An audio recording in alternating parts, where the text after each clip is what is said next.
The best thing that happened during my first year at Philbrook Elementary School was getting to be friends with Stephen Curtis. And the best thing that happened during third grade was when Stephen's family moved to a house down the street from me. And the best thing that's happened all 5 years I've known Stephen is that we've kept getting put into the same classrooms with the same teachers.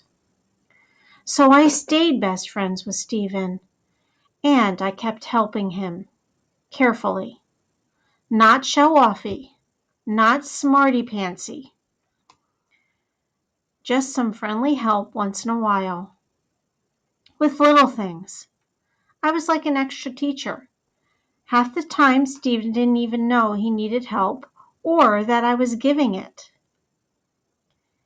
It was during fourth grade. That's when Stephen started to change. It was after the big test we had to take at the beginning of fourth grade, the Connecticut Mastery Testing. Because Stephen didn't get good scores, and I knew why. I had watched him making faces and chewing his pencil and looking up at the clock every other minute during the tests. It was the pressure that got him. Even after all the hours and hours and hours we spent in class getting ready for the tests, I mean, he probably wouldn't have done that great even without the pressure, because, like I said, as far as school work went, he was an average student. But all the time, pressure didn't help, that's for sure. So Stephen's scores on the CMT were sort of low. Not terrible, just low. My scores weren't great either. That's because I found all this information about the tests on the internet. I figured out how many questions I had to miss on each section so that I would look like I was an average student. My parents weren't happy with my scores, but what could they do? In the first, second, and third grade, I had always been an average student, and that's all there was to it. And now the big tests prove it. So I didn't care about my CMT scores at all. But for some reason, Stephen did. He cared about the scores a lot. And from what he said, I guess his parents made a big deal about his test scores too. I noticed a change in Stephen right away. He got mad at himself if he messed up on assignments or tests. He worried about tests and quizzes, spelling tests too, and he was good at spelling. He even started pretending he was sick sometimes so he could stay home from school. And Stephen had never used to do that. The worst part was that he didn't seem happy. Our fourth grade teacher was Mrs. Rosen, and she was great. She said the test scores didn't mean anything. She called them a snapshot, just a chance to look and see where we needed to improve. She said not to worry if the scores seemed low because there was plenty of time to improve. I understood her. And all that was true. But I could tell Stephen didn't believe Mrs. Rosen. He felt like he wasn't good at school anymore. He felt like school was a struggle. And Stephen wasn't the only one. All the kids started keeping track of test scores and homework grades.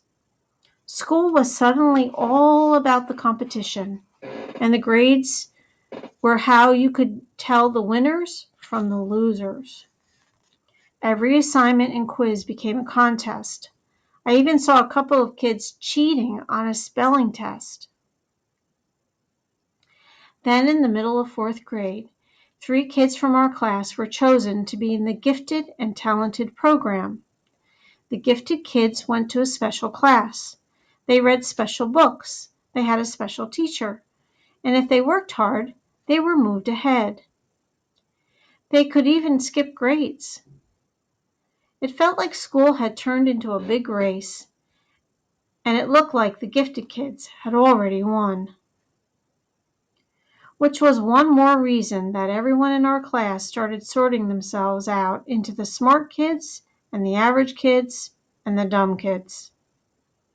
And that was terrible because Stephen started thinking he was one of the dumb kids. It wasn't true, not at all. Not for any of the kids. But that's how Stephen felt. Fourth grade was a miserable year for Stephen. And for me too. Because a person can't be happy if their best friend isn't. Stephen was glad when fourth grade ended. It felt like his troubles were over, and summer was going to be great, just like always. But I was looking ahead to fifth grade. Stephen didn't know what was coming in fifth grade. He only had a little brother, so Stephen was the first kid in his family to go through the schools in Philbrook, Connecticut. Not me. I knew about fifth grade in Philbrook. I had watched Anne go through fifth grade and then Todd.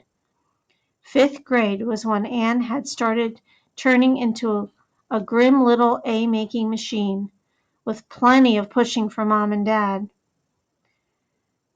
Fifth grade grades were real letter grades, just like the junior high and the high school. No more cute pluses and checks and minuses.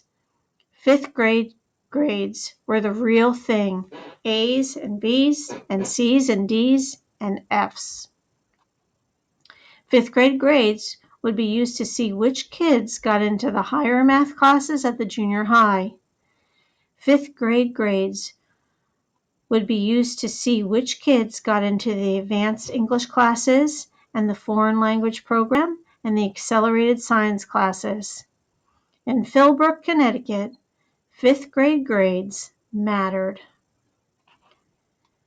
And if Stephen got messed up by the mastery testing and a little competition during fourth grade, then fifth grade was going to feel about 10 times worse.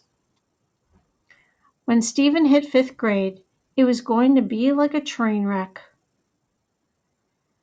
During this first grading term, I had seen it already starting to happen. It could only get worse, unless someone thought up a way to help. And that was my job. Because that's what a best friend does. If she can, she helps. And that's what I was thinking about when my mom yelled, "Dinner time!" And don't forget, she called upstairs to Ann, Todd, and me, "Please bring your report cards to the table."